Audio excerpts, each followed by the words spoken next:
உகாதி பச்சடி என்பது உகாதி திருநாளின் பாரம்பரிய உணவு. இது அறுசுவைகளின் சட்ருசி ஒருங்கே கொண்டது. பச்சடிக்கு தேவையான பொருட்கள் செய்முறை.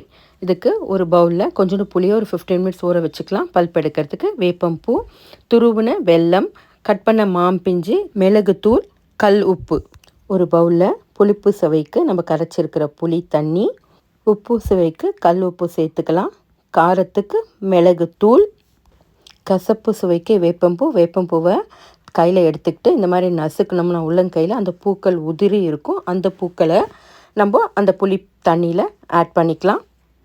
இனிப்பு சுவைக்கு துருவின வெல்லம், துவர்ப்பு சுவைக்கு பிஞ்சு தான் யூஸ் பண்ணணும். மாங்காய் யூஸ் பண்ணால் புளிப்பு வந்துடும். எல்லாத்தையும் மிக்ஸ் பண்ணால் ஒரு ட்ரெடிஷ்னலான பர்ஃபெக்ட் உகாதி பச்சடி ரெடி. சாமிக்கு நெய்வேத்தியம் வச்சுட்டு நாமும் சாப்பிடலாம்.